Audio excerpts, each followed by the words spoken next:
Hidden Gems, Episode 18. Martin Wallace.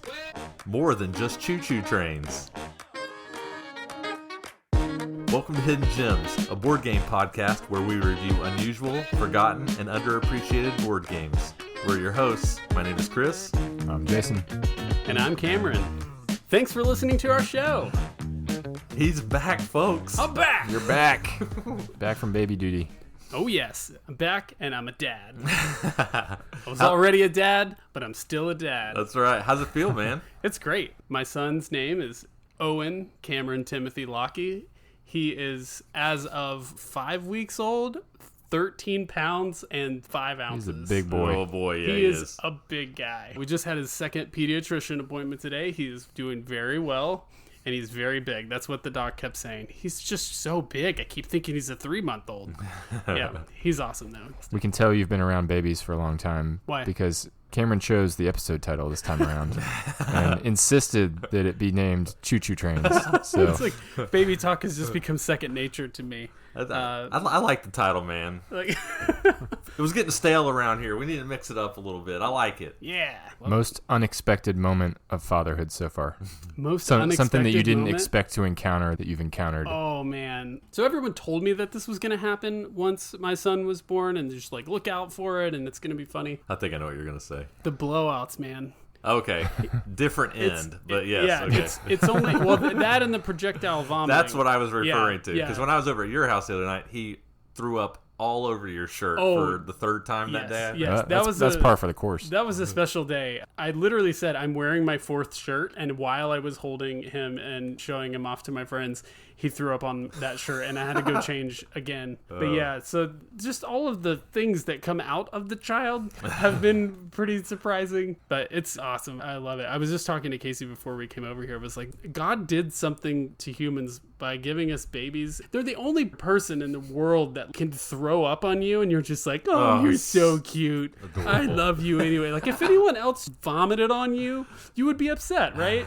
Well, when I was over there and that curdled milk looking stuff was running down your shirt, I was like, man, I'm so glad I'm over this phase of my life. It was in my beard, too. It was. Paul couldn't get over the fact that he just spewed right in my face, and it was caught on my beard, and obviously I couldn't feel it, so I was just like carrying on, talking, And those like, little spherical laughing about it. droplets just all throughout your beard. You guys were talking about milk Disgusting. mustache last week. Well, have you ever had a milk beard? Ugh. Ooh. Well, now that we've lost everybody, talking about baby throw up, Yeah, well, let's talk about the guild a little bit. There's been some action in the guild lately. things to talk about for sure. Yeah.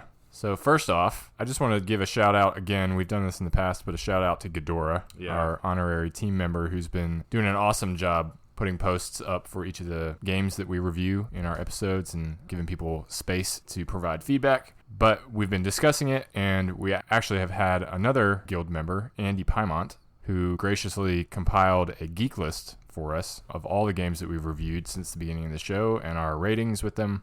And that just will give us a great place moving forward where we can, in a more public forum, since it's in Geek List form, have a place where people can drop in, they can leave their own ratings, and we can just have that ongoing list as we go forward from here. So encourage you guys to check that out. We'll put the details of the Geek List in the show notes, and drop in, take a look, and leave a review.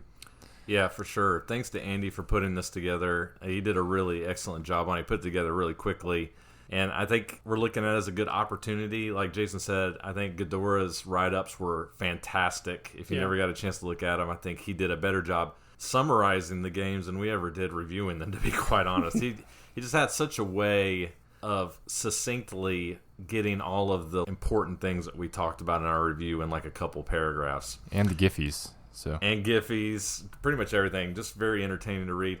And we're not necessarily saying that they may not be back. We're just trying this out. I guess we decided amongst us that it was maybe a little redundant to do both, and it was taking Ghidorah a lot of time to put these together.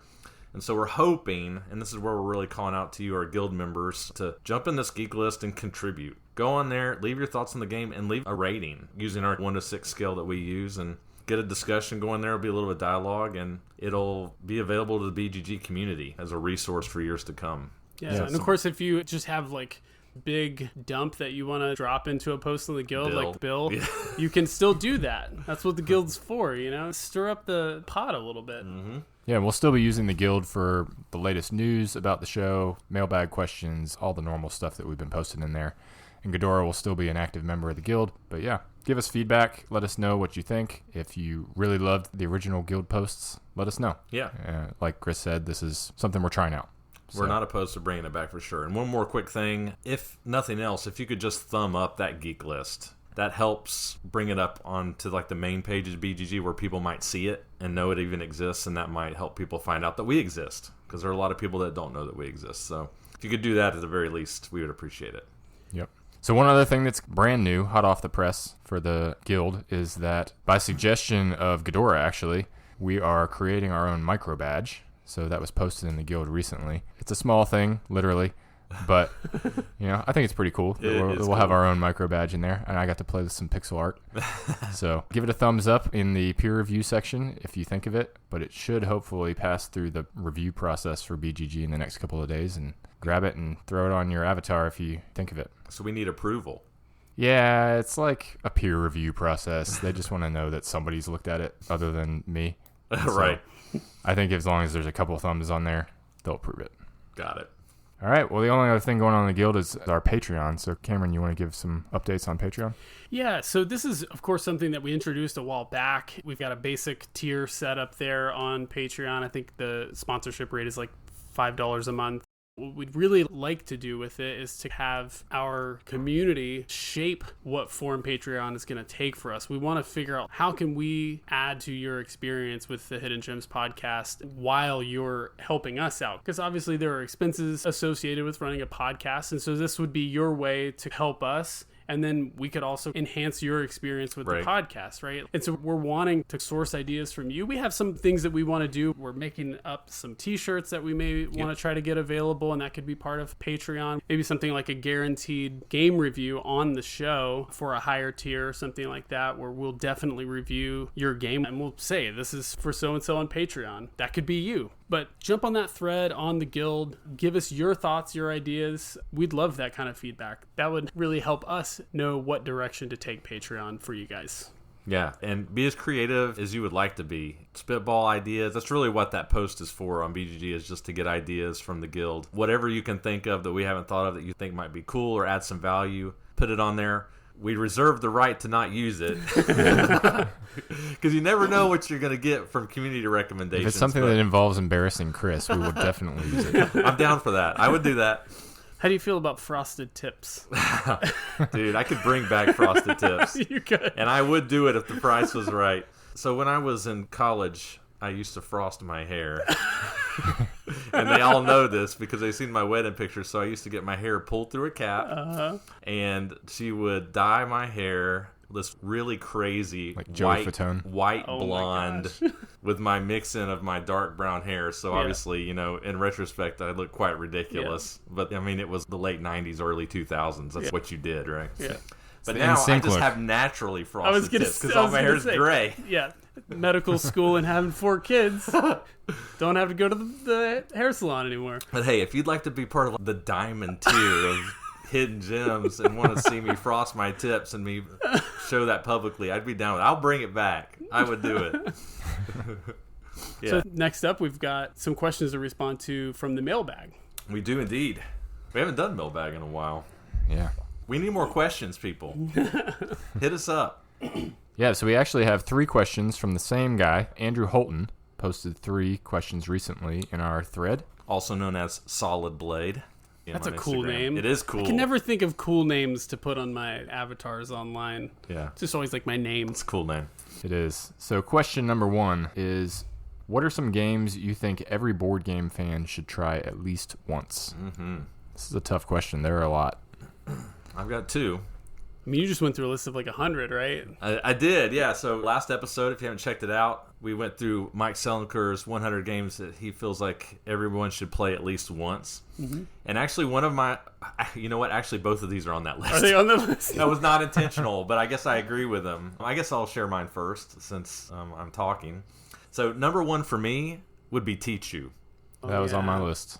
Okay. I think every board gamer should try Choo-Choo at least one time. And that's very intentional that I picked a card game because we see the stats. We know how many people listen to how many episodes, and our Tarak episode is way down there because we said Hungarian Tarak and other card games. And I think we brought that on ourselves, I think. We did, and we won't do that again. So we're going to sneakily put card games in other episodes now. But I think a lot of times board gamers see card games, and a lot of times they're just like not interested. Because there are a lot of bad card games out there. You know, Uno, Go Fish, stuff like that you grew up with. People are like, I don't want to play a card game. I want to play a board game. Choo-Choo is a great game. I think it's the card game for serious hobby board gamers. There's so many good decision points that occur in Choo-Choo that are unlike any other card game that I think it makes a must-play at least once in your life. You really owe it to yourself to try Choo-Choo if you haven't.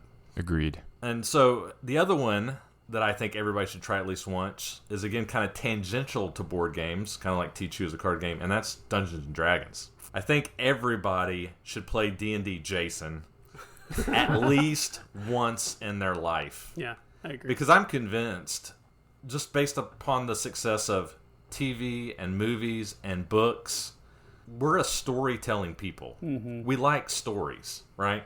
And there's a big difference between being passive and reading and absorbing and actually being an active participant in storytelling. Now, it's not for everybody. Not everybody's going to love that. But I think you owe it to yourself at least once to try. And I will tell you, when our wives played it, this is a group that should have not enjoyed it. Okay?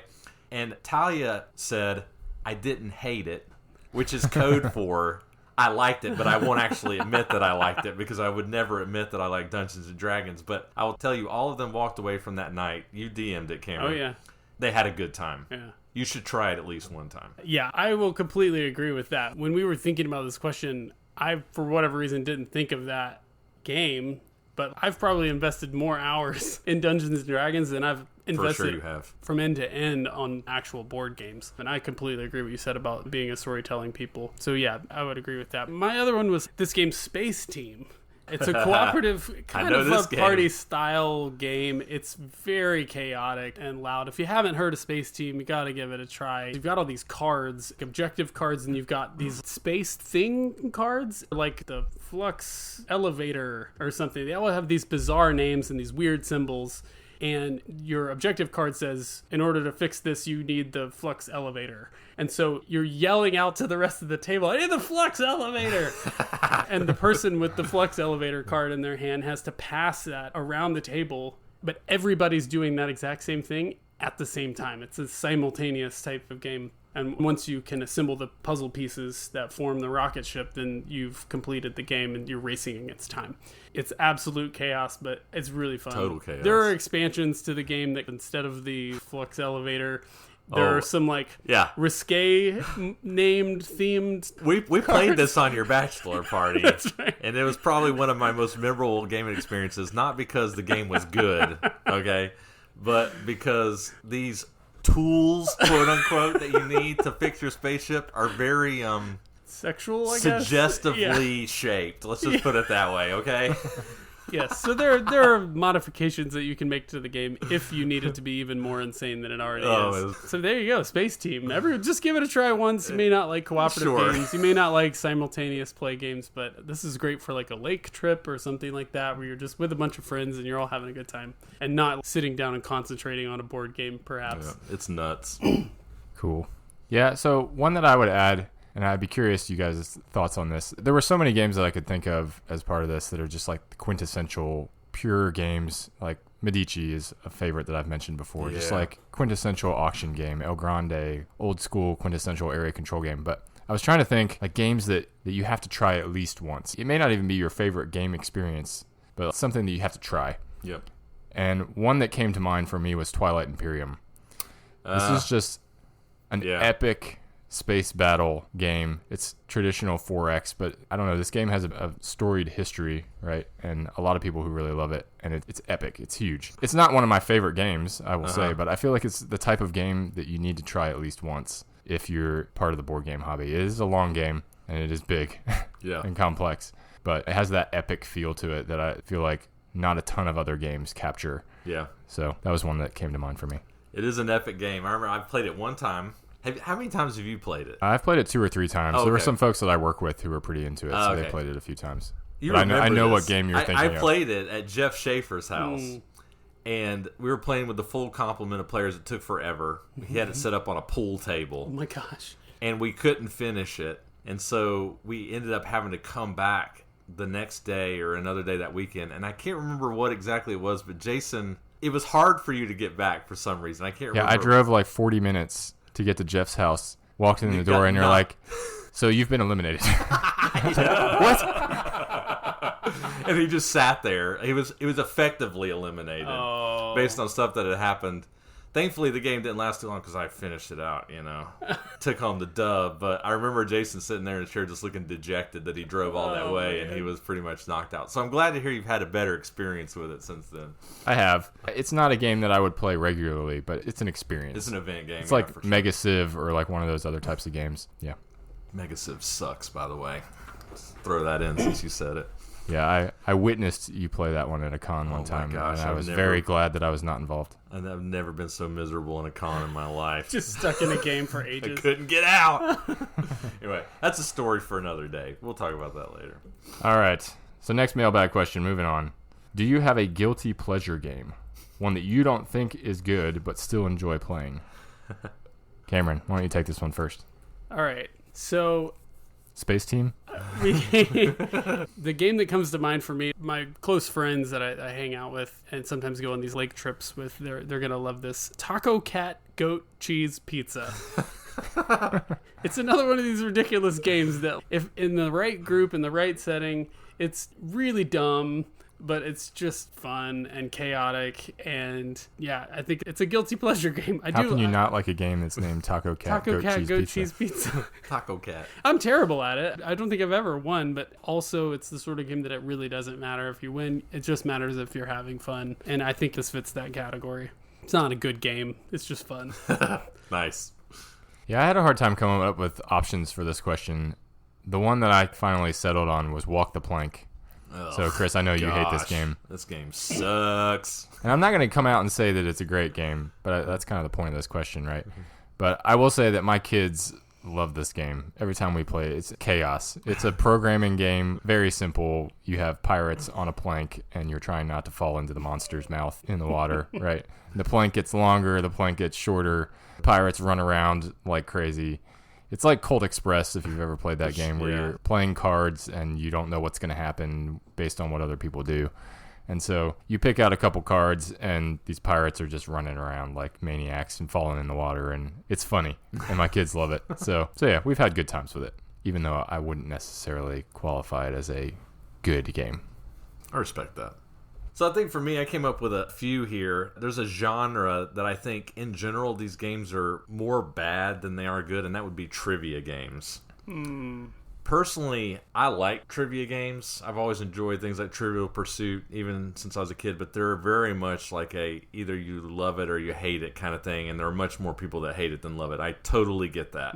But there are a few that I don't really think are that bad, personally. So one would be Cranium. Have y'all played Cranium before? Yeah, like think so. 15 years ago. I think Cranium's a pretty decent game, actually. You gotta make stuff out of Play-Doh. Yeah, you like sculpt things, you do charades, you like hum a tune, and people are trying to guess what tune you're humming. Right. It's kind of like a mishmash of a bunch of little micro games. Okay, yeah.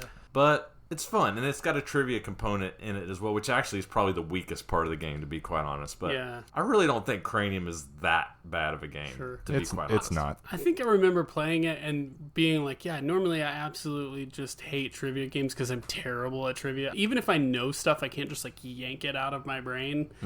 But because it has those other type of skill elements to it, I feel like it sort of balances it out. It's like the trivia game for everybody. Right, exactly. I don't think it's excellent or anything, but I would play it. Another one would be Seen It. Have y'all played Seen It? Yes. Long ago. Yeah. It's not too bad. This is one of those games that as a film major, it just puts me to shame. 'Cause people are like, Cameron, you do movies and stuff, right? And I'm like, I can't remember. Really good at I this. can't remember any facts about movies. I can tell you how to make them. Does that require a VCR these days? Well, yeah, so you would have to have a DVD, DVD, player. yeah. Yeah. But I enjoy movie trivia. I watch a lot of TV shows and movies, as y'all know, so I enjoy that game. And then one more quick one I would mention is actually a family game that we used to play a lot that nobody talks about. That I guess is probably a bad game, but I don't think it's that bad. I enjoy it. It's called Outburst. Oh, I feel like Have y'all ever heard of Outburst before? Outburst. I've heard of it. I don't think I've ever played it. It's a top 10s game where it'll say like top 10 Michael Jackson songs or something. Right. And you put this card behind that red decoder screen thing. You know what I'm talking about? Where it unscrambles the picture and you can see the words. Mm-hmm. And you're trying to guess what this designer thinks top 10 Michael Jackson songs are, right? So everybody's just shouting out answers. Yeah. I like and it you're in ticking that. them off.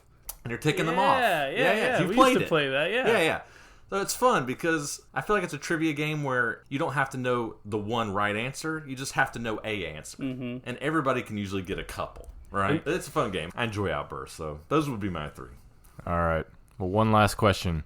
Are there any mechanisms that you just don't like, and why? So it was the easy one for me. I think I've made this pretty clear on this podcast before, but I don't particularly like games that are pure drafting games, generally speaking. 7 Wonders? Right. Yeah. Games where drafting is the main core element of the game. Mostly because I don't like the fact that in a game with more than 3 players, I have no control over what's happening with the person who's not to my immediate left or right. And that drives me crazy in 7 Wonders. It drives me crazy. And yet you like Blood Rage. But I don't consider that to be a sole drafting game. It's a big part of the game. I can tolerate Blood Rage. You know, and you make a good point, Jason, because I've complained about this in Blood Rage too, where I'll say, why did you let that person have that card? And they're like, but this card was good for me. And I get that, but if a card is good for you, but another card is great for somebody else, and you don't draft the card, not only have you lost, but you've made everybody else lose now. Sounds like Chris likes other people to play defense and he not have to play defense. Well, maybe when it's the right thing to do. I don't know. I'm just saying. I've cooled on Blood Rage a little bit. Yeah. It would be a 4 for me. I still like the game, but that is a problem for me with Blood Rage. Is that thing of so and so passed the person the card that I know I wouldn't have passed them. That's what I would say. Cool. I had a couple, so I put down social deduction games. I knew it. Which I don't think should be a surprise to anybody. Yeah. I also listed memory games that rely on you to remember a whole bunch of things that have happened throughout the game. Not a huge fan of those. But the one that I think should come as no surprise to anyone here is the mechanism of push sticks. Any game that involves a push stick trying to move things off the end of a long stone quarry. What if it was a waterfall? Yeah. Playing games that are like Plinko, where you have to get stuff to go in a particular way. Not a fan. Oh my gosh. Too much randomness. It's not random. Via Appia. It can be skillful in the right hands. You just have to have the right touch, man. You gotta have that genteel touch. So mine, apples to apples style games where you give a player a card and that player arbitrarily chooses a card among the selections, like Dixit, Cards Against Humanity, apples to apples. I just don't love it. The first time I played apples to apples, for whatever reason, the group that I played with, they played where you pass the person with the green card your card, and then you sort of argue. You lobby, yeah. And lobby for your case for why they should pick yours, why yours is the best match and stuff. And it was thrilling to me. It was so fun. And it was a group of people that I knew really well. And then the second time I played it, I handed my red card, and I'm like, "You got to pick whatever." And people are like, "What are you doing? That's secret information. You're not supposed. You're not supposed to know that it's yours." And I'm like, "What? So you're just gonna pick a card, and then it's the next person's turn? That is the most boring game in the world to me." It's a subjective game. I don't love that. Right. All right. Well, those are our mailbag questions for today. Yeah. Keep them coming, folks. They're fun to do. Yeah. Thanks for submitting. So we have our cocktail for the night. Chris, what do we got? Yes. So we're talking about Martin Wallace games. So I had to make a martini Wallace, if you will. I like a martini. My wife loves a martini. Probably too much. Man, should I edit that out? I probably shouldn't say that. Yeah. Definitely don't say that. She loves a martini. But I couldn't just do a basic martini because that's boring. So I did a smoky martini. Okay. So a martini is gin and dry vermouth. In this particular cocktail, it's 2 ounces of gin, half a teaspoon of dry vermouth, not very much, but then you also add a 1/4 ounce of scotch. And for us, we use Ardbeg. For y'all. Yeah. Not for me. If that you're not stuff is aware, gross. Ardbeg is like walking out into an evergreen forest and grabbing a handful of moss and just sticking it in your mouth. It's disgusting. The pettiest. This drink tastes like I'm drinking a burnt pine tree. It's so good. It is earthy delicious. Deliciousness. Yeah. So if that sounds good to you, so yeah, try it out. Scotch is usually a little smoky, but I'm telling you, Ardbeg is next tier. And it makes this drink really good, actually. It's so smoky, I thought it was mezcal. Yeah, exactly. Yeah, it's really good. And then, of course, add a twist of lemon after you've shaken it, not stirred, and strain into a glass. I actually used the gin we got from the chemist in Asheville, North Carolina. Oh, cool. It's a cool place. It is a very cool place. Kind of looks like an apothecary shop. Mm-hmm. They do gin and stuff. Good stuff. So, yeah, that's our cocktail for this episode. Fantastic. Well, tell us a little something about Martin Wallace, Chris. All right. I always enjoy this part of the episode. Yeah. A little education, a little history about Martin Wallace. A lot of things to say about this guy. And we won't talk about all of it this episode, and I'll explain why in a minute. So, Martin Wallace been designing for a while. Want to guess the BGG ID? This is always fun. 4. 12. 6. Yes. Really early entry. So, Martin has 20 games in the BGG Top 1000, which is pretty decent. Some of these being Brass, Age of Steam, ? More on that in a minute. Railways of the World, London, Discworld Ankh-Morpork, which I think is an awesome game that doesn't get talked about enough. Have you played that one, Jason? No, I've heard you talk about it, Yeah. but haven't played it. It's good. Automobile, A Study in Emerald, Princes of the Renaissance, just to name a few. At the time of this recording, Martin Wallace is 59 years old. He's originally from Manchester, England, though he currently lives in Australia. Oh, wow. As a boy, he said that he had a fascination with war, and he used to collect toy soldiers and make model tanks, and he used to set up these big battles, which I get. I actually, when I was a kid, in my generation at least, I collected G.I. Joes and did very much the same thing. Transformers, any of those work. Legos. Sorry, I thought we were naming our battles that we did with our toys. With actual war toys. All right. At around 13 years of age, he joined a board game club at school and played his first, what he calls, proper board game, which was SPI's Star Force. I'd encourage you to look this game up on BGG if you've never seen it or heard of it. It has a weight of 3.45 out of 5 on BGG. Okay? If you've ever seen what High Frontier looks like, the first time that you saw High Frontier and you're like, whoa, it looks like that. Only like a 70s version of it. Very complex looking. Here's some of the flavor text, Cameron. You ready? Yeah, hit me. The game is a simulation of events within a conjectural future history in which telekinesis is used to move ships through space-time. It is played on a map which displays 74 star systems in a 3-dimensional sphere of space, measuring roughly 40 light years in diameter. I can't wait! Sign me up for the board game club. Yeah, apparently they played some really heavy stuff. Wow. Old school heavy stuff. He actually stated in this interview that I was reading that he noted that for some reason it seems that teenagers have much more patience and tolerance for complex games than adults, and I get that because as I've aged, my tolerance for complexity has gone way down. In high school, he was introduced to Dungeons & Dragons. Here we go again. I'm telling you, a must-play game, which later led him to get a job at Games Workshop out of high school, from which he worked several years. But in his early 20s, he decided that he probably needed to get a proper education. So he went on to college, and he got a degree in history and humanities. And he worked as a supply teacher, which apparently is our equivalent of a substitute teacher. Oh, yeah. And he did this all the way up until 2007 when he became a full-time board game designer. He came back to gaming in 1990 after a pretty long hiatus, and he said he had a really strong desire to design games at that time. He was noticing that there was a shift in gaming away from complex war games to more accessible, elegant Euro-style games like Reiner Knizia designs, and he wanted to try to bridge that gap, which he actually has done pretty successfully. Right. Games like Struggle of Empires that we're going to talk about tonight, which are often referred to as Waros or war game Euro games. It's kind of like how he tried to start his design history. Interesting. His first design was a game called Lords of Creation, which I've never heard of. He printed 50 copies off of a Macintosh computer and took them to Essen in an attempt to get recognized.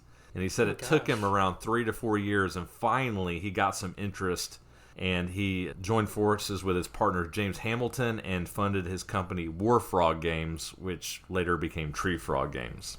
The reason he said he named it Warfrog Games is because he wanted the name to sound stupid so that it would stand out.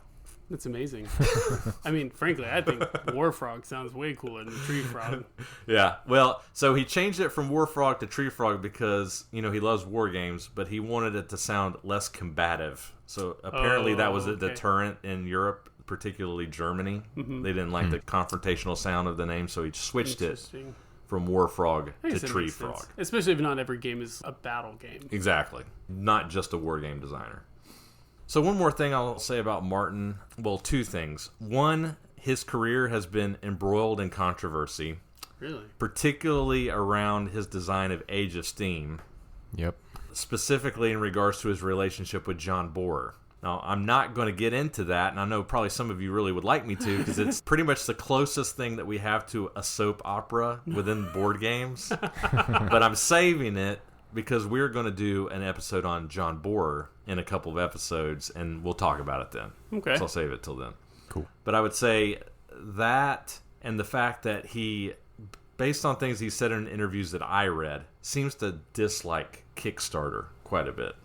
And the reason for that being is he feels like it's diluted the hobby with a lot of games, and it makes it hard for publishers like him to survive as full-time publishers because the market is just diluted with games now. Not sure he's entirely wrong on that point. I don't think so either. I think he probably makes a good point.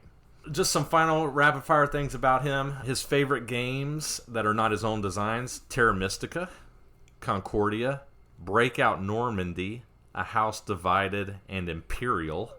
You've still never played Concordia, have you? I'm not. Can you believe that's a that? travesty. I know.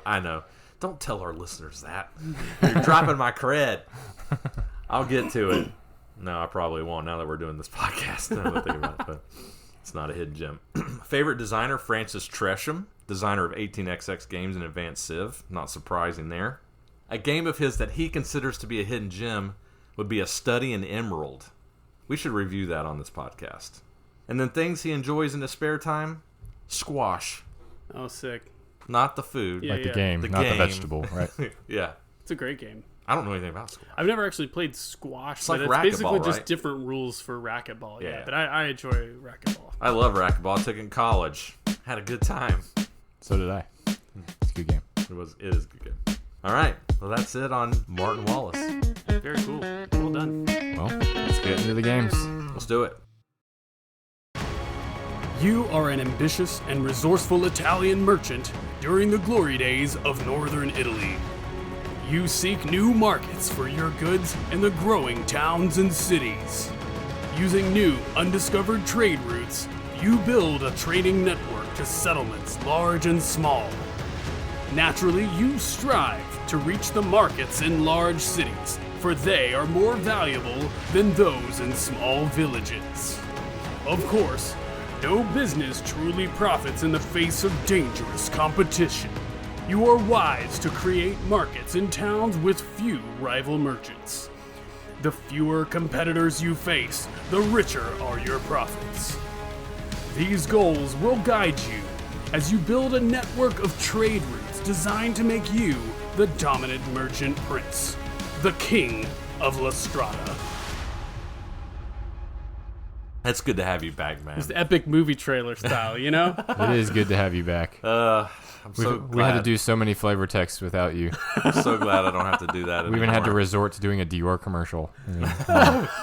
True. Derelict. Oh, it was so funny. Famous. All right, La Strada. This was a recommendation by Daryl Boone, who's an active member of our guild. Published in 2004 by Cosmos and Mayfair Games. Designed, of course, by Martin Wallace, and currently ranked on BGG 3,732.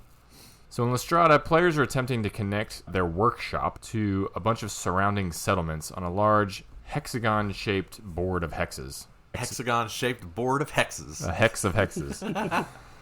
There are 4 different settlement types that are randomly placed on the board, and the board is comprised of 3 different terrain types. There's plains, forests, and hills. Each player also has a small track numbered 0 to 10 with a marker that represents that player's generic building resources that you're going to spend to take actions on your turn. At the start of the game, players in turn order are going to choose any non-settlement hex on the board to place their workshop, which is a little tile that represents your starting point. On their turn, a player is first going to increase their resource marker by 6. So this is your allowance of points that you get for that turn to spend.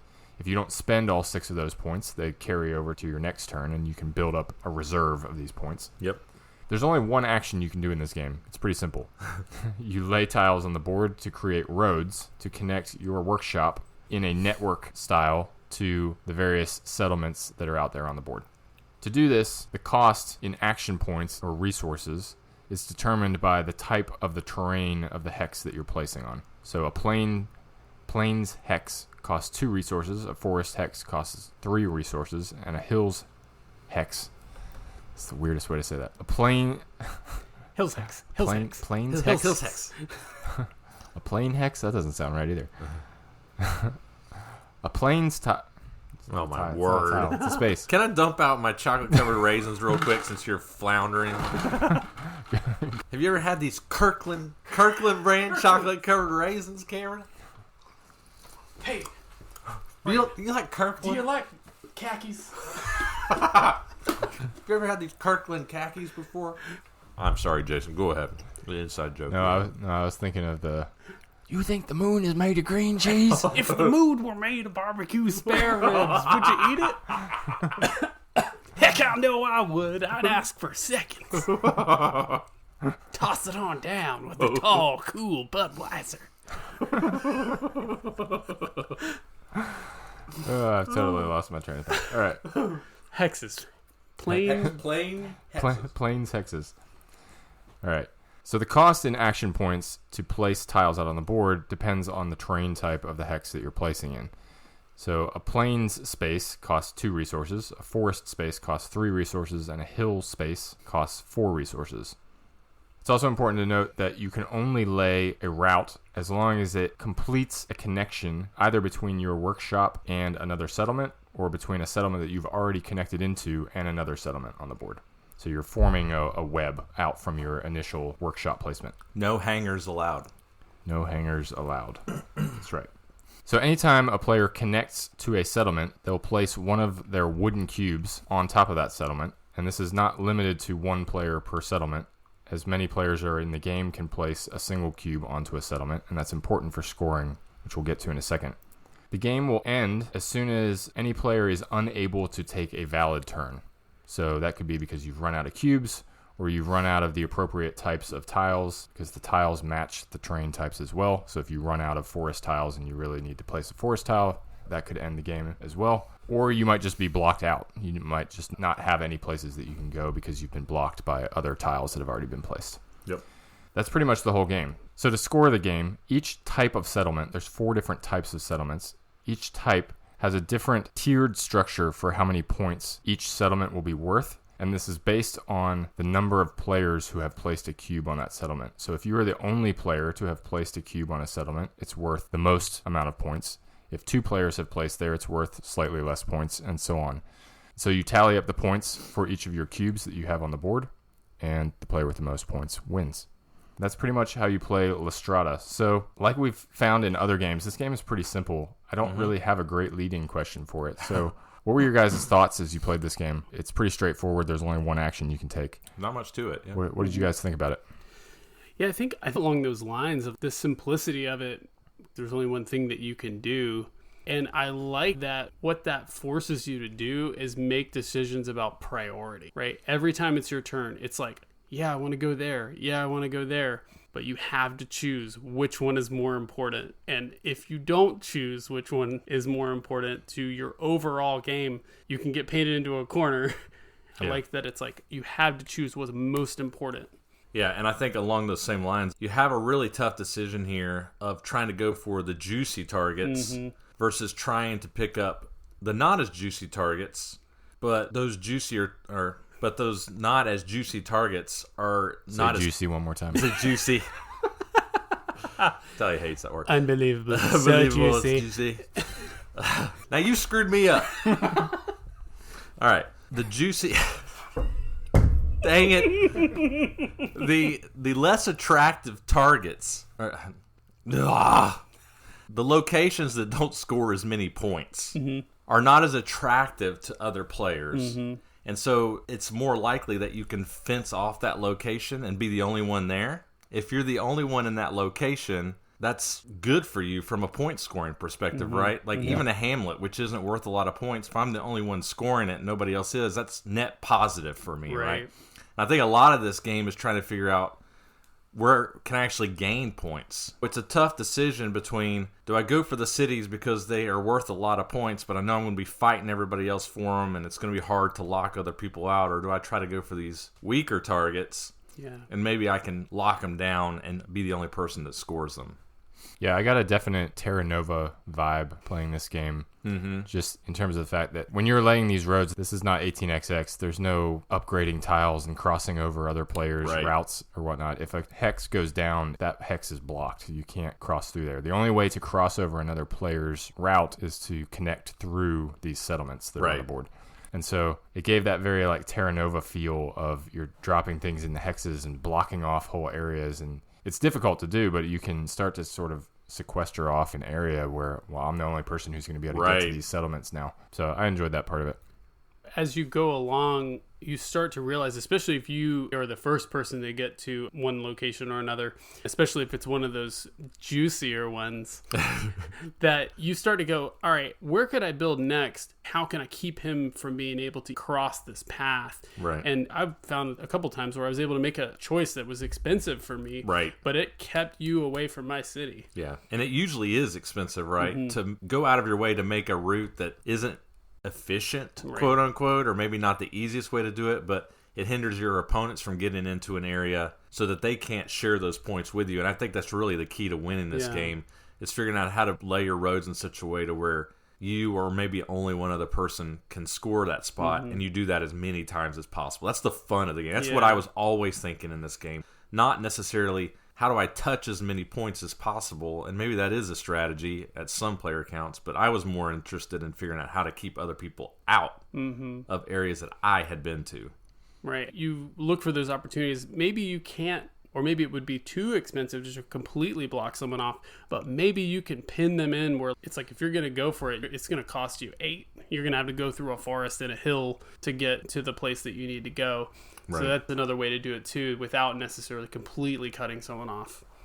And I think that leads into another interesting point, is the idea of this resource management. You start every round with 6, but you can bank up to 4 from a previous round. And that can be really critical at some points, because there are some ways to get to certain locations or cities that are only possible by expending a large number of points. A couple of hills in a row or something. Right. And you have to bank those points. And that can be the difference between getting locked out if you're able to save those points up to make that long connection to where you can continue to expand and you don't get shut out, right? You can set up for a pretty awesome move that way if your opponents don't see it coming. Yeah, I really enjoy games where you have that push-pull of being able to bank stuff and then make an explosive move at some point when it's advantageous to you. It's a good tension of trying to figure out, like, well, I've banked all these points, but now do I want to waste them to go through this really expensive route, or do I use them to be more efficient and branch out to a whole bunch of other areas? I think that's another aspect of, do you go for the most valuable locations? It's kind of like what you mentioned towards the beginning, Chris, but a little bit of a different take on it, in that, do you go for those valuable locations, or do you just spread out and get points wherever they're available? Because you can also rush the end of the game that way, which if you manage to get more cubes on the board and end the game, you potentially have the advantage at that point. So that's a good question that was always in my mind when I was playing this. Yeah, I think that's a very valid point, and segues really nicely into something that I feel like, at least for myself, I have to talk about, and that's issues with player count. So I only played this at 3 and 4 players. We didn't play it at 2. I think at 3 players, the winning strategy is to just touch as many places as possible as quickly as possible, because in a 3-player game it can be very, very hard to wall off sections, if not impossible really, if your opponents are being vigilant enough where they can sneak in there and hook in before you can wall it off, because the board just isn't as crowded in a 3-player game. Mm-hmm. It's amazing the difference that adding a 4th player makes and congesting the board and making it much easier to look for those advantageous opportunities to partition off areas for yourself, because it's just more stuff on the board, right? In a 3-player game, I always felt like it came down to just who could touch the most points. And even after all that, the games at 3-player, in my experience, of which I played several times 3-player, were always super, super close. Some people would see that as a pro, but again, I've said it on here before, that is a con for me. If scores are consistently close, game after game after game, you begin to wonder if your decisions, how worthwhile are they, right? Right. If you can't blow a person off the board, then your decisions don't have much impact. When you say consistently close, do you mean I think what you mean is all of the players' scores are consistently close. Yeah. Not first player and second player really competing for like a win. Everyone. But like, yeah. Like 31, 32, 33. We had or something like that. 32, 33, 33. Or Right. 33, 33, 33. Right? Yeah. Consistently. And I think that's just because the game's just not as good at 3. When you played it with 4, the scores spread out. Right. Because that blocking aspect, which is what I really like about this game, becomes much more viable. It also hurts a lot more, I will say that. Yeah. I got completely cut off in the 4-player game, and it was still fun, but it definitely was like way more competitive for the space, and that's where I feel like learned that lesson that I mentioned about priority, because I had a critical failure decision in that game, and it broke my game for me. All right, move on to final thoughts. Yeah. Sure. All right, I can go first, I suppose. So this is a short game. It's a simple game to teach. I think we went through the rules in like 5 minutes, right? I basically explained all the rules in my explanation. I enjoyed my plays of this game. I would wonder if it would get stale after several plays, even with the amount of modularity that it has. I didn't get a ton of tension out of it. Now, there is a difference, like you said, at 3 and 4 players. For sure. Playing it at 4, there was a lot more tension than there was at 3. At 3, it just felt like I'm just going to branch out and I'm going to get to as many places as possible. I'm going to end the game as quickly as possible. At 4, there was a little bit more tension in trying to figure out, okay, well, do I need to block? Do I need to try to get to the most valuable locations? Do I need to try to make these spots that other people are jumping on less valuable by jumping on them? So I did enjoy those pieces. I actually gave this game 2 ratings. So I rated it a 3 at 3 players, and I rated it a 4 at 4 players. I think that at 4, this game is decent. I'm not sure I would play it over some of the other games of this weight that we've reviewed on the show up to this point, just because we've found some really good ones. And so thinking about it in that context, but taking it in isolation, I would say it's a good game at 4. At 3 is kind of indifferent. Cool. All right. I liked Strada. To me, I enjoyed my 3-player game of this more than my 4-player play, mostly because I had a bad experience. I was the person that got kicked a little bit. I really want to play this again at 4, because I agree with y'all's assessments of it. I think it's a much more competitive game at 4. I think the board is more well suited for a 4-player play. I think there are great decisions in this game without it being overly complicated. It's relatively short, and I think it offers some great gameplay. For me, it's going to get a 4. I'd love to keep playing it. I kind of want to try it out at 2, because I think that it would introduce some of the tension back in that it sort of loses at 3, because you don't just have to beat 2 people, you have to beat 1 person, right? And the resources are the same and the map is the same. So it seems like the potential is there for it to be a pretty decent 2-player game. It's interesting that you mentioned that, because I read some of the reviews online. We never played this at 2, but there seems to be consensus on BGG that at 2 this game is basically broken. A strong consensus. Really? Yeah. Interesting. I'm not exactly sure apparently. why. Yeah, I'm not exactly sure what the issue is, but there are some, I guess, modified rules for 2-player that somehow just doesn't work. Oh, interesting. Okay, well, could be totally wrong about that then. Either way, I'm going to give it a 4. Yeah. I would play it again, see if I do any better. Nice. So this is really interesting. So Jason is one of my best friends. He's been one of my best friends for a long time. And we have similar thoughts on games, right? We do this podcast together. We've talked about games for years. We've played games together for years. And literally, what he said was exactly what I was going to say. This was the first review I was going to give a split rating to for the exact same reasons. I guess the same things that stuck out to him stuck out to me. We didn't discuss this ahead of time. This game is bad at 3. Okay, I'd give it a 2 at 3 players, just because it's devoid of tension. It's non-existent, right? You can just do whatever you want to do. The scores are super close. It just doesn't feel like anything you do matters at 3 players. At 4 players, I think it's a good game. I would give it a 4. I think it's got the right amount of tension for the simplicity and the length. If we haven't made it clear, this game is very much a filler. It's short, plays fast. There's enough tension here to keep me interested. I think that I would give it a 4 at 4 players. And the modular nature of it is just enough to save it for me to want to repeat play it. If that wasn't there, that would make it tough. It would make it tough, but that helps it. But yeah, I think overall, 4-player game, it's 4. I think it's a good game. Cool. So same thoughts, you're just meaner than me. A little bit meaner. You know me and tension, man. I remember the last time I played this 3rd player, and literally the scores were like 32, 33, 33 or something like that. And I just remember, broke it in a tie. Yeah, we had to break it off of resources. And I just remember feeling pissed off. I was like, this is so lame. Yeah. Like, this just shouldn't happen, right? Yeah. Consistently. Right. Just, no. Well, for anyone that's interested in playing with Strada, where could folks find Strada? Yeah, so this game is readily available on Noble Knight. Our friends at Noble Knight have many copies available at differing prices. So some of these are used, so differing levels of wear and tear. So you can get it there for fairly cheap, actually. And if you feel so inclined, you can use our discount code, GEMS21, in the discount code field. Get 10% off your order. We'd appreciate it if you consider that.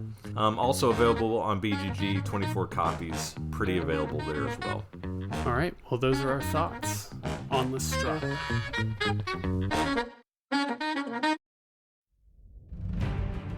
Struggle of Empires is set in the 18th century, an age of discovery and sail, a period of colonization and the beginnings of industrialization, and also a time of almost constant warfare in Europe and its far-flung colonies. You will assume the leadership of one of the 7 European major powers of that time and direct its military, economic, and political development to compete with your rival major powers. You will forge alliances, build armies and fleets, establish colonies, improve your economy, wage war, and manage unrest among your citizenry. You will decide whether to expand in Europe or take control of colonies in the Americas, Africa, and the Far East. If well made, your choices will guide you to victory in the impending struggle of empires. All right. Struggle of Empires. Published in 2004, originally by Warfrog / Tree Frog Games.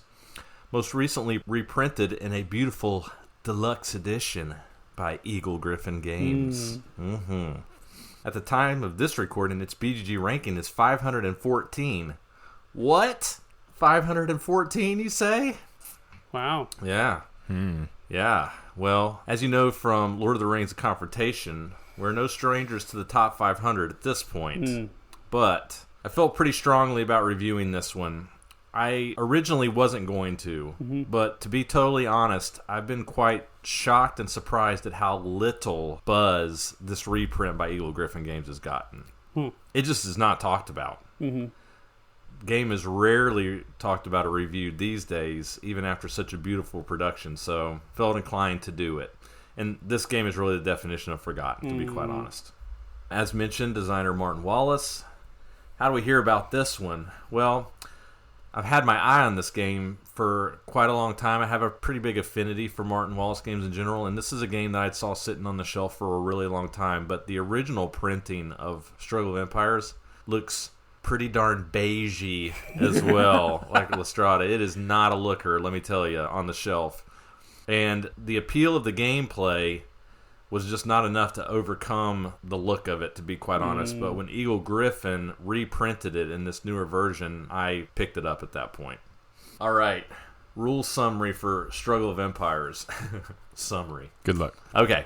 So, a couple of points here. One, if you haven't noticed yet, we're only doing 2 reviews this episode. The reason for that is this is a long game.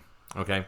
And so in order to do this review justice, we decided to cut our normal reviews down from 3 games to 2 games so that we could give this game the attention it needed in order to review it appropriately. Okay? So that's point number 1.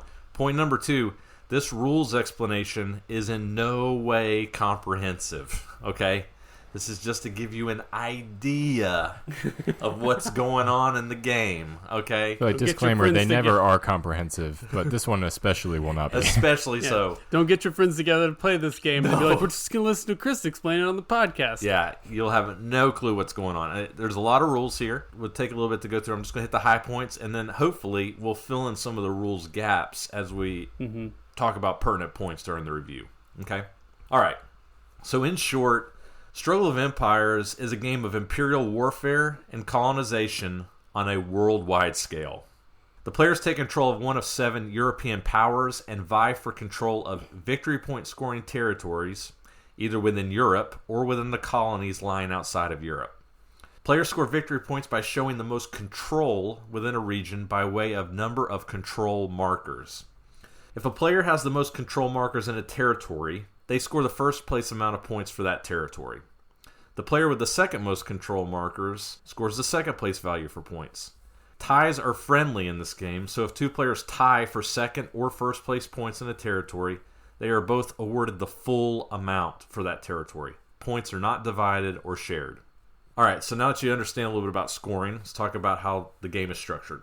So the game takes place over 3 rounds, or wars, and each war consists of 6 phases.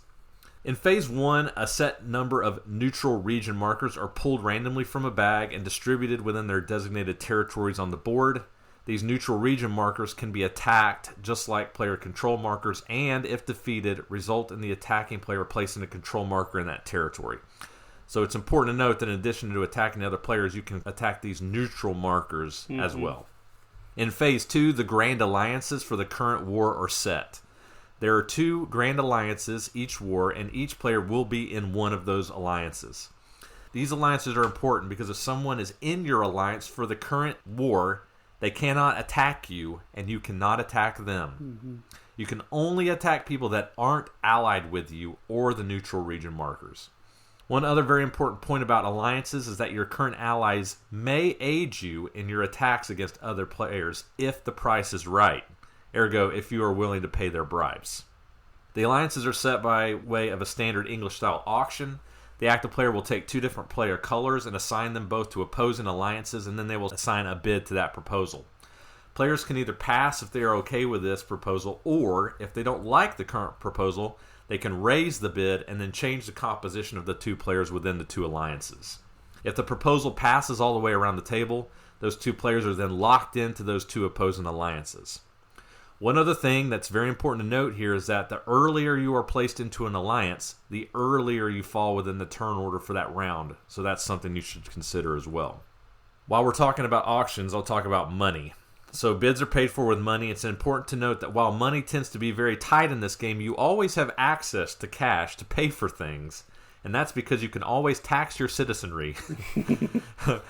Taxation is quote-unquote free to do at any time that you need money, but it is not without consequences.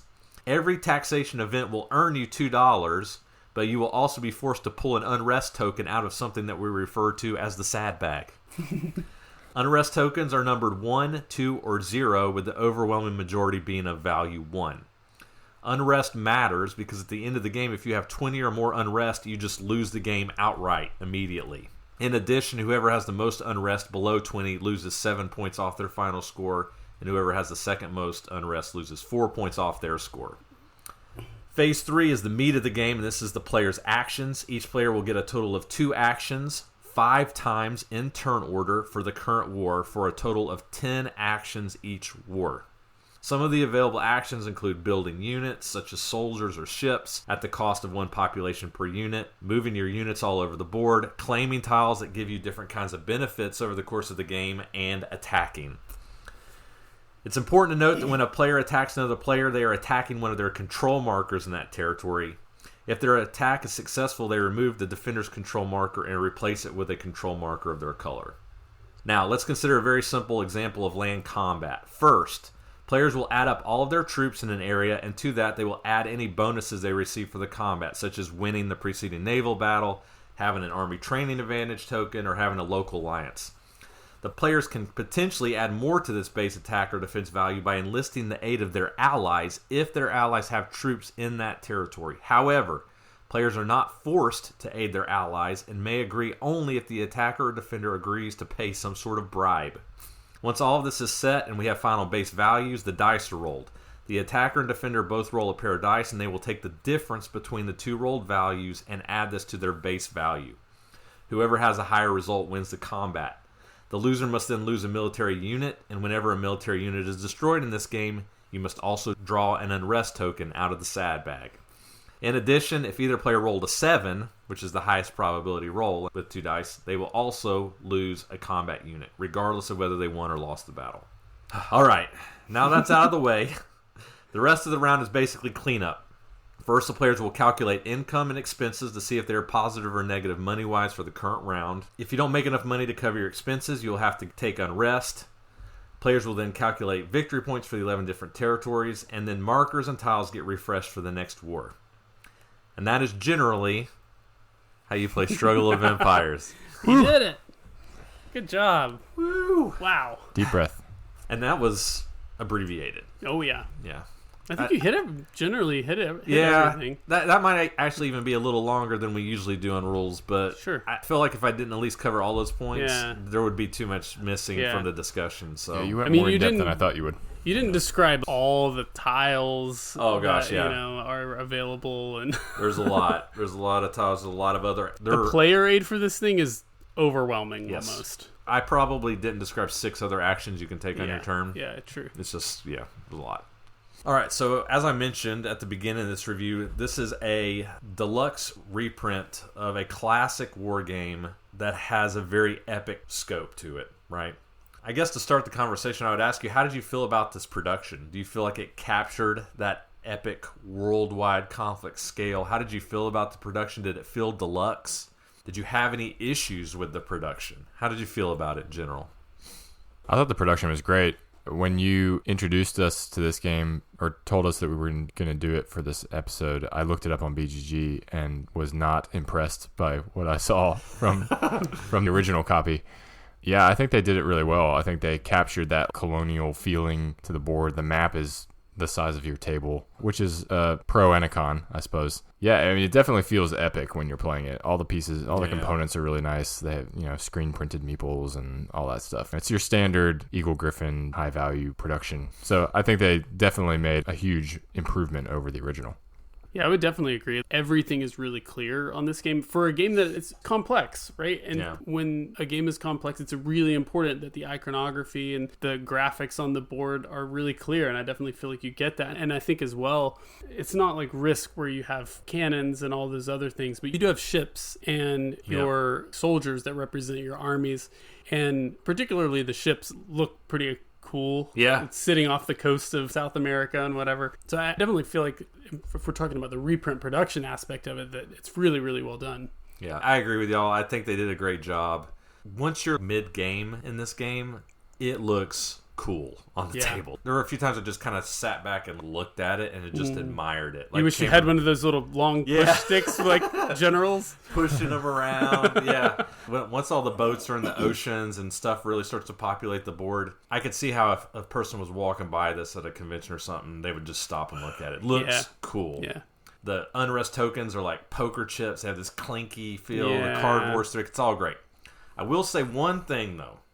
As big as this game is, I think I could have handled it being maybe like 15% bigger.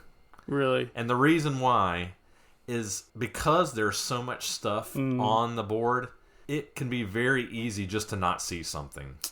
There were several times in this game, I know Bill this happened to several times, but it happened to other people as well, where they just didn't see like one of these neutral region tokens or didn't see stuff certain gets all things on the packed board. into Australia and the East Indies region and all that stuff. This is a lot of stuff in a small area. I'm like, man, couldn't they just made the board just a little bigger and made these chips just a little bigger? I think part of it is they went for geographical accuracy on the map. I mean, obviously, like the colonies and stuff are condensed and in their own little bubbles to kind of condense everything together. But even the primary map of North and South America versus the European side, they have the Atlantic Ocean is ginormous, and there's nothing going on in that area of the board. And so that's fair.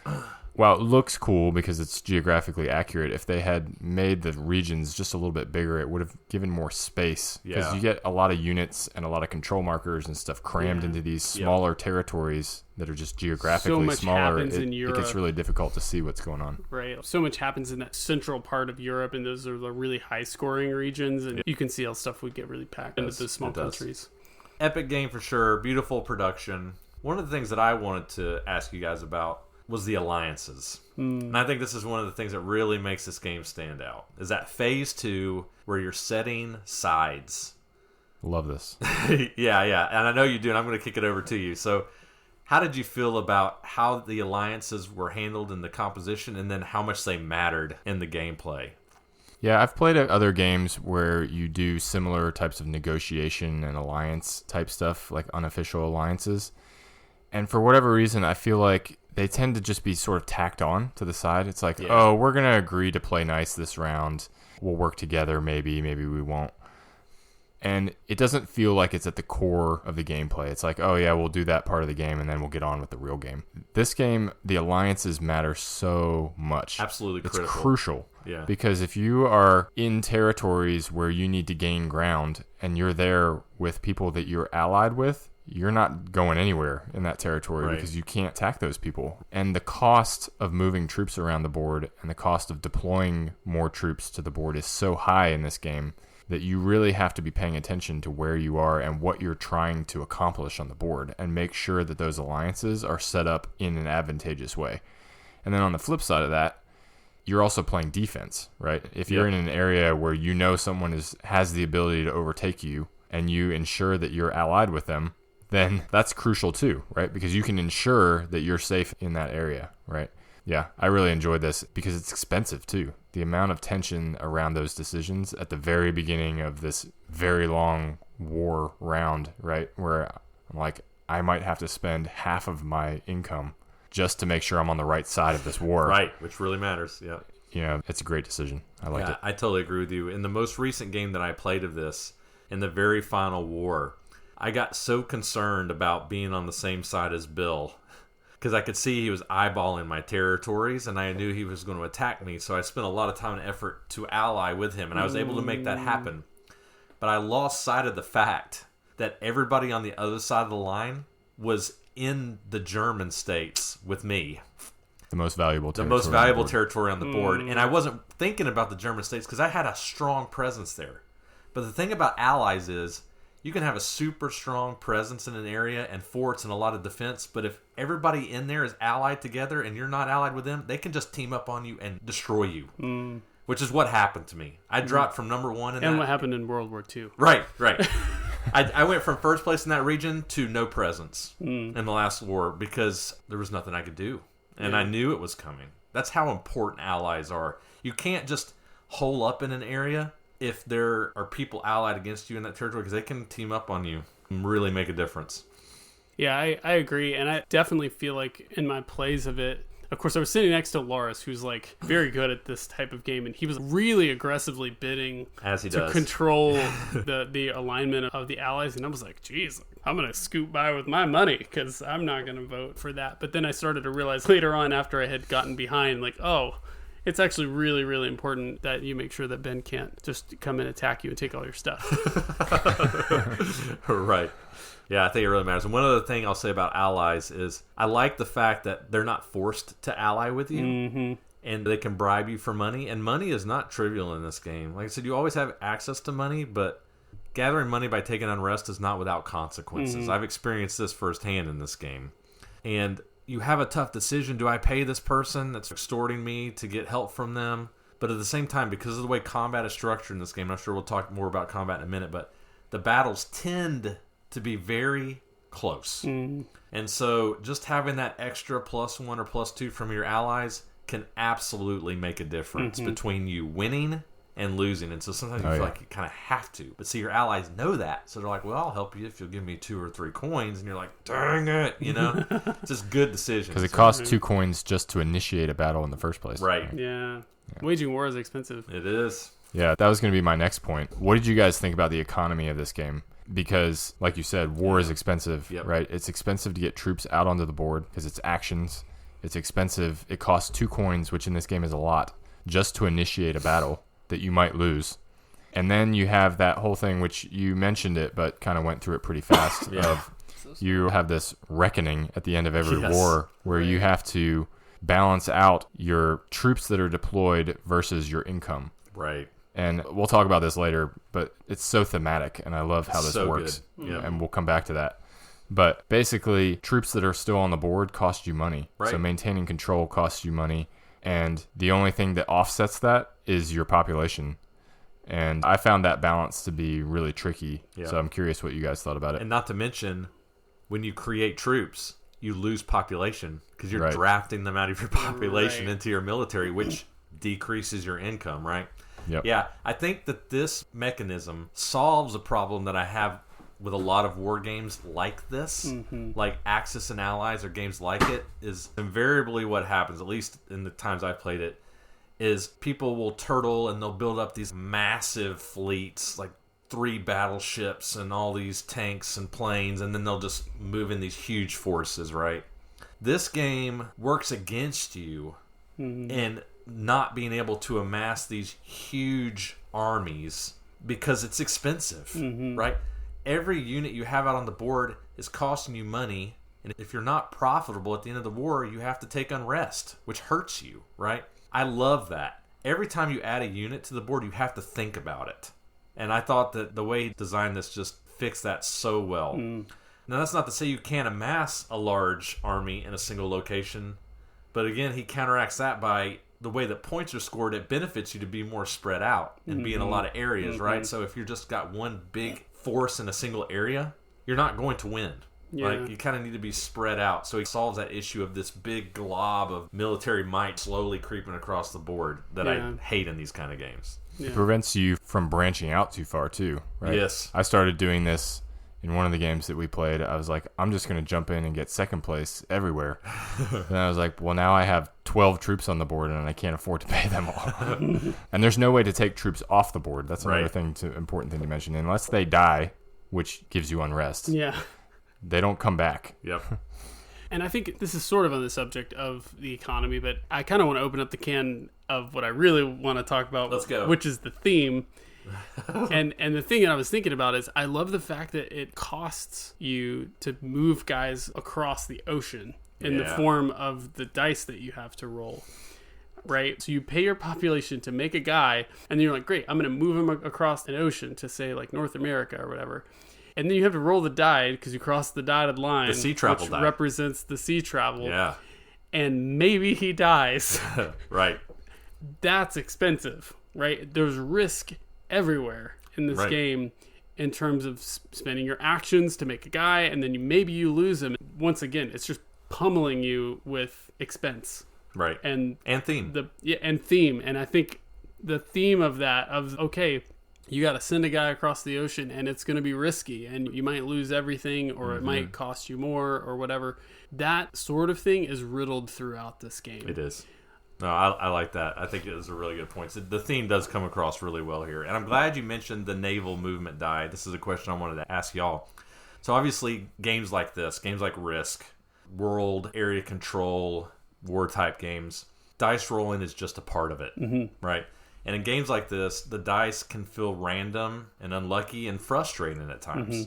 How do you feel like he handled the dice rolling in this game? Did it feel burdensome, or did you feel like it was done well? Yeah, I think you probably think you know what I'm going to say about this. I don't know. I got burned a couple times with that sea travel die. There is one of the 6 sides of that die that is especially punishing, right? The one where your guy dies, or you pay a coin to just not go anywhere, or you pay 3 coins, which is huge. That's a huge payment in this game to actually get him where he was trying to go. That can just be so punishing if you roll that. And I rolled it several times playing this game, and it made me mad when I did. But at the same time, I don't know. The thematic element is there for a purpose. Yep. And it is a random element, but I think it balances out over time, right? Everybody's going to have good rolls. Everybody's going to have bad rolls. Could they have made that side of the die slightly less punishing? Maybe. But it didn't bother me as much after I had played enough of this game to see how it kind of balanced out throughout the game. But I will say, I do feel like it was fair in that, I don't know if we made this clear, but that naval die, 4 of the 6 sides are just good. Yeah. Are just a success. It's heavily calibrated in the favor of success. One of the sides is minor punishment. Mm-hmm. And then one of the 6 sides is major punishment. So there is a chance it can go bad for you, and it all happened to us eventually at some point. But I will say, I'll give him credit. Like I mentioned, games like this can feel frustrating, but I think he captured the right balance between being too frustrating versus feeling thematic and just being like, oh, that sucks, that happened in an opportune time. But most of the time, it's going to work out for you.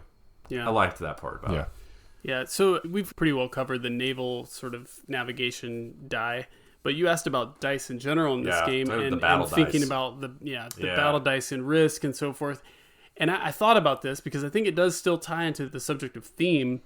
When you have to roll dice in a battle, I think what that is meant to symbolize is the fact that battles can always go either way. The uncertainty of war, And that you could have an underdog that succeeds, or it can go the way that you might expect, where the more powerful of the two entities just wins outright because they had more power. But I think that the reason it works so well in this game is that if you're going to attack, you want to make sure that you have an advantage of some kind, whether that comes in the form of your brute strength because you got extra naval ships or extra soldiers, or because you strategically timed an attack with a time when you have someone on your alliance in that region with you. Yeah. You're not playing the game if you're just throwing dice at it and hoping you get lucky, Agreed. right? You have to set things up in your advantage. I think that there are so many ways that you can add to your base modifier. Yes. That it takes away from a lot of the frustration of the randomness of dice, right? Mm-hmm. Not to mention, I love the mechanism of rolling 2 dice and taking the difference. It decreases the swinginess, right? Because at the most you can see is anywhere from a 0 modifier to a 5, a +5, right? If you were to roll like a 6 and a 1, right? Mm-hmm. So it's a narrow-ish window of variability. And like you said, Cameron, if you walk in with enough base strength, like if you enlist a lot of help from allies, you can almost ensure that you're going to win. Kind of minimizing the randomness of the roll. Right. But it takes time and effort and energy and resources to do that. Whereas you can, and sometimes just kind of take a risk, right? And be like kind of even and just be like, I'm just going to try here and see what happens. But basically what I'm saying is you're not going to have many situations where you walk into an area where you're super strong and you lose. Right. Yeah, you mentioned the modifiers that you can have. I think we have to spend a little bit of time talking about these special tiles that you can purchase. There's so many of them, and I feel like they were done so well. They range across every aspect of the game, from improving your economy to improving your military strength to improving your ability to get troops out on the board. What did you guys think about these? I felt like there were just so many good decisions here.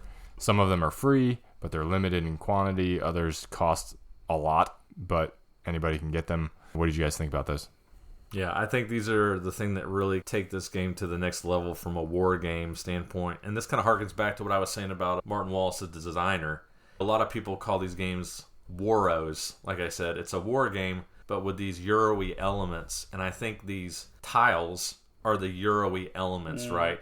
It's how do I make my power unique and different and find a strategy within these tiles to walk down to try to be successful.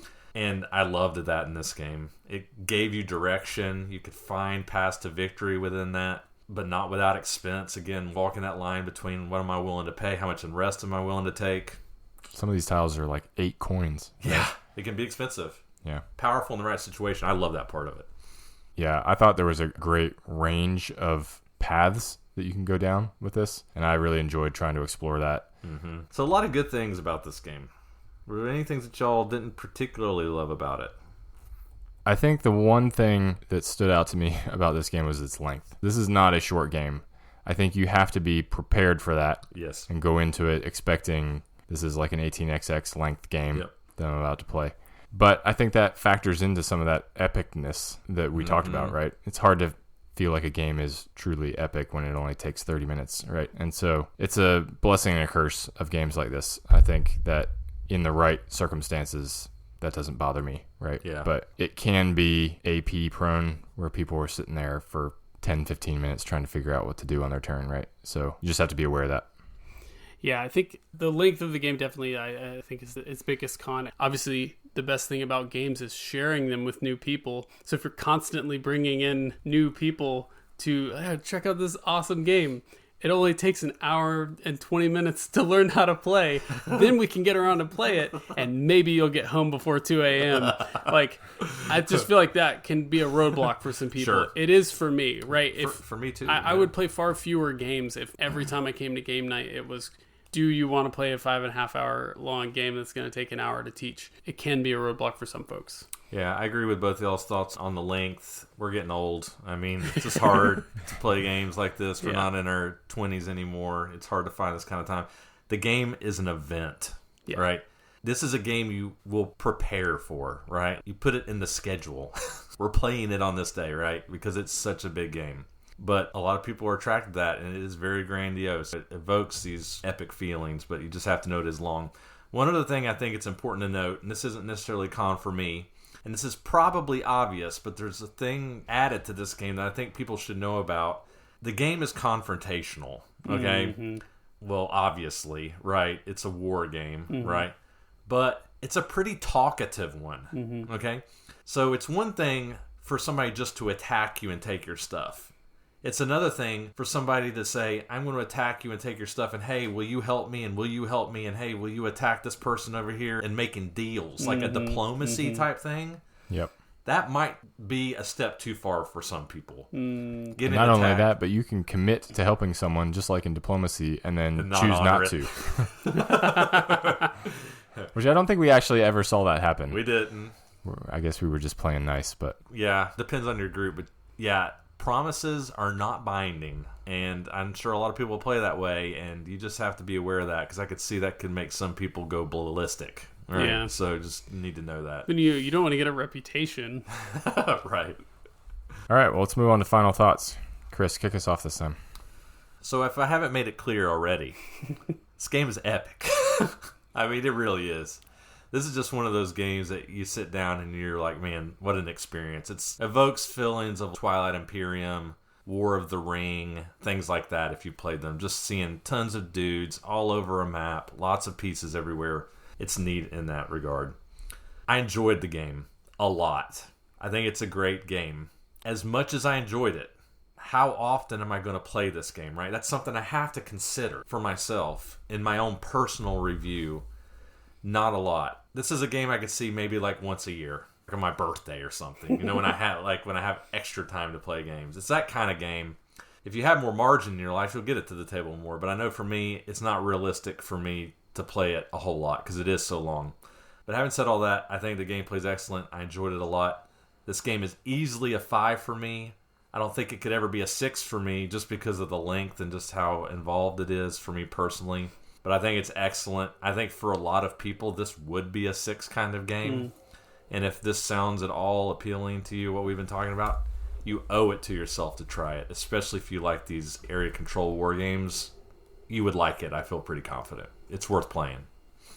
All right. Well, sticking with the theme of us having similar thoughts on games, we were actually a little bit different on this, but I thought this was a fantastic game.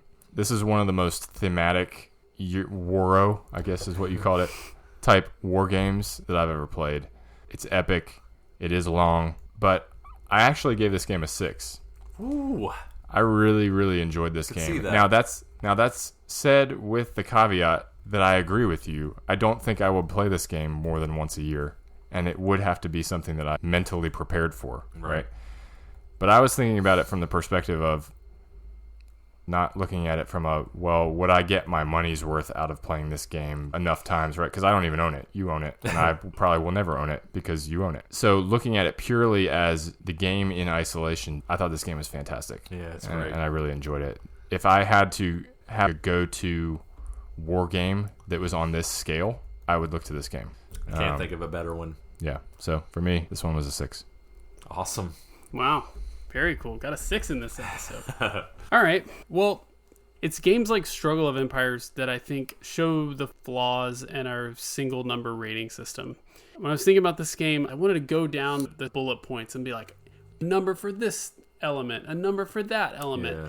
And then maybe at the end, punctuate it with overall, here's what I give it. Because I think I would be kind of all over the map, right, with those numbers. To me, I enjoyed my time playing this game. I had a lot of fun, particularly because we played this at 6 players. Mm-hmm. And we just don't do that with a lot of the games that we review on the show. And it was a lot of fun to have this table filled up with people and some of our best friends just hanging out for 6 hours. Yep. Again, it has that war room feel to it, right? Yes. I don't want to cut it in a review, but you reminded me of something. I think you make a good point. This is one of those rare games where it's great at the highest player counts. Mm-hmm. Yep. 6, 7 players. That's what you want to play this game at. It was fun. Everyone was just kind of settled in. We made an evening of it. My wife knew I wasn't going to come home before midnight. And 2, thematically, this is the best war game I've ever played. Mm-hmm. Thematically. You guys know I love theme, and when it's done well, that's huge for me. That said, it's a huge time investment. It is. And there are so many factors and locations to manage that turns can reasonably take a long time, especially when things on the map change right before it's your turn. If the higher numbers on the scale include a desire to keep playing a game or a willingness to jump on a board game if it's proposed to play at a game night, you know, I can't give it the highest ratings that we offer. So I've got to give Struggle of Empires 4. For me, it is too big of a time investment to rate it higher than that, even though there are so many things that I like about it that I think are extremely well done and enjoyable to see those things play out. For others, maybe that's not as big of a deal. Maybe there are folks that their jam is the 4-hour-long game. I think about the Dads on a Map guys. Yep. They love the sort of bigger, more epic scale of games. And so maybe that's you, if you're a listener. Maybe that'll be me at Retreat or something like that. Let it hit the table. This game is coming on our board game Retreat. This would be great for that. Anyway, yeah. I'm going to give it a 4. I can't give it higher than that just because the time commitment doesn't work for me. But that's where I landed on the Struggle of Empires. All right. Well, where can we find it? Can we find it? You can find it. Ain't cheap, though. And that's not because it's rare. I mean, this production is just, if it didn't come across, top notch. Okay? It is phenomenal. All right? So this game is in stock at Noble Knight, and you can purchase it directly from Eagle Griffin Games, but it's at a price tag of $120. Woo! Okay? Yikes. Almost as much as Lord of the Rings: The Confrontation. You're right. Yeah, it's not cheap. I would point out that you can get the first edition for much, much cheaper. If and you like beige. It's very beigey.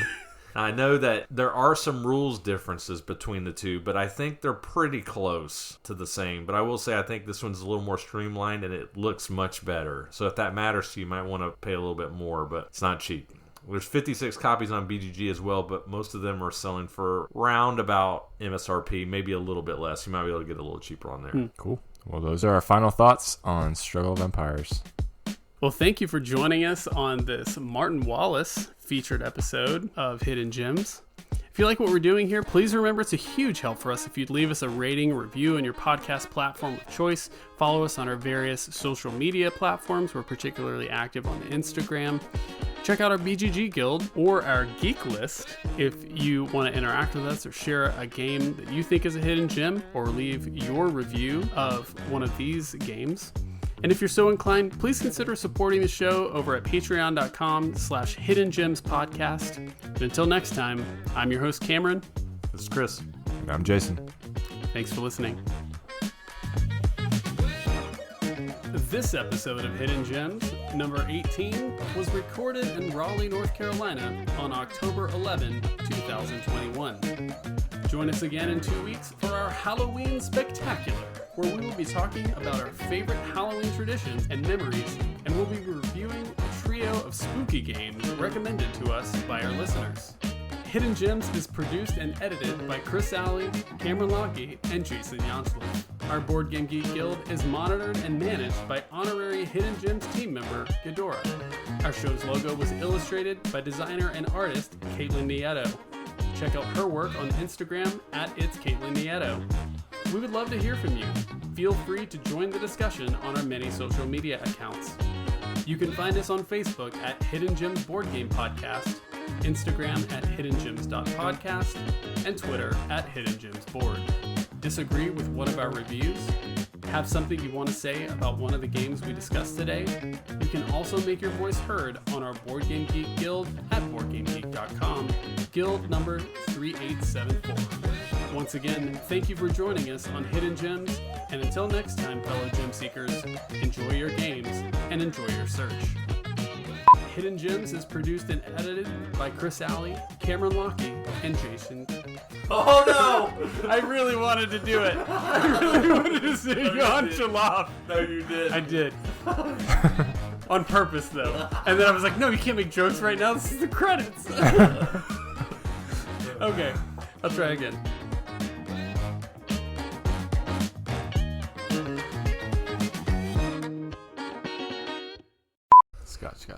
Scotch. All right, here we go. Hidden Gems, episode 18, Designer Spotlight on Martin Wallace. Nope. More than just choo-choo trains. Oh. What? Sorry. What? I didn't think you were doing like the full thing. I thought you were just doing the second part. I thought we were just going to be episode 18, more than just choo-choo trains. Or Martin Wallace, comma, more than just choo-choo trains. Okay. You think it's too long? Yeah. And also, we just say designer spotlight on blah, blah, blah. It seems formulaic. I don't know. It's kind of our thing, but I'm down. I'll shorten it up for you. Yes. Come back after a few weeks and you just act like you run the place.